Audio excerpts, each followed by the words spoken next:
Yes, je te souhaite un bon lundi et nous poursuivons dans nos typologies. Genèse chapitre 18, les 4 premiers versets. L'Éternel apparut à Abraham parmi les chênes de Mamré alors qu'il était assis à l'entrée de sa tente pendant la chaleur du jour. Il leva les yeux et vit 3 hommes debout non loin de lui. Quand il les vit, il courut depuis l'entrée de sa tente à leur rencontre et se prosterna jusqu'à terre. Verset 3, il dit, Seigneur, ça c'est important, Seigneur, si j'ai trouvé grâce à tes yeux, ne passe pas loin de ton serviteur. Ok, ici on a clairement affaire à la manifestation d'anges sous forme humaine. 3 hommes qui se présentent à Abraham, manifestation angélique sous forme humaine. On ne peut pas appeler ce passage-ci, on pourrait, mais c'est un peu délicat d'appeler ce passage-ci comme étant une Christophanie, une manifestation de Christ. Pourquoi? Parce que ce n'est pas écrit l'ange de l'Éternel de façon spécifique. Par contre, on peut se poser la question si on ne pourrait pas appeler ça une trinophanie, une manifestation de la Trinité. En passant, je ne sais même pas si ce terme existe, trinophanie. Je ne sais même pas s'il y a un terme pour exprimer la manifestation du Père, du Fils et du Saint-Esprit dans l'Ancien Testament. Donc, si vous êtes au courant, laissez-le moi savoir afin que je puisse en apprendre plus sur le sujet. Ça m'intéresse. Bon, on va dire que ça pourrait être une trinophanie, une manifestation de la Trinité.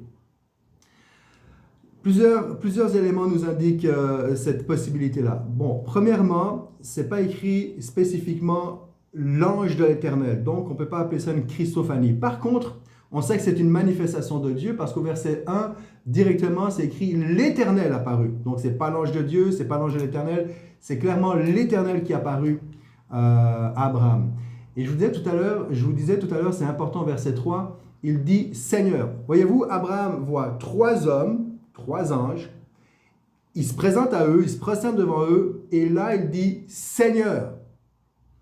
Donc c'est comme si ces 3 personnes en formaient qu'une seule, d'où la raison pour laquelle on pourrait penser à une manifestation de la Trinité. On pense aussi clairement que c'est évidemment l'Éternel parmi, c'est comme l'Éternel vient accompagné de 2 anges, c'est clairement l'Éternel, c'est écrit noir sur blanc, c'est l'Éternel. On le voit aussi, ses attributs, à savoir que on voit l'omniscience de Dieu. Il connaît au verset 18, donc Genèse chapitre 18, le verset 9, on voit clairement qu'il connaît le nom de la femme d'Abraham. Il dit, où est Sarah?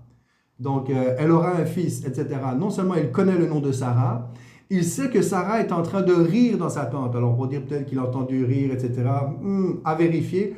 Mais ce qui est vraiment fort, c'est que non seulement il l'entend rire, ou il sait qu'elle est en train de rire, mais c'est qu'il entend son discours intérieur. Parce qu'il va dire, pourquoi est-ce que Sarah rit en se disant, tout en se disant. Donc, il entend son dialogue intérieur. Donc, on voit clairement que c'est une manifestation de Dieu. On est toujours dans Genèse 18, au verset 16. Ces hommes, c'est écrit, ces hommes se levèrent et partirent en direction de Sodome. On arrive au chapitre 19, verset 1. C'est pour ça qu'on est clairement assuré de ce que ces 3 hommes sont 3 anges. En tout cas, il y en a 2 parmi les 3, ce sont des anges. Le premier, c'est l'Éternel lui-même. Puisque c'est écrit au verset 1, chapitre 19, Genèse 19, verset 1, les 2 anges arrivèrent à Sodome le soir. On voit 3 hommes qui se présentent à Abraham.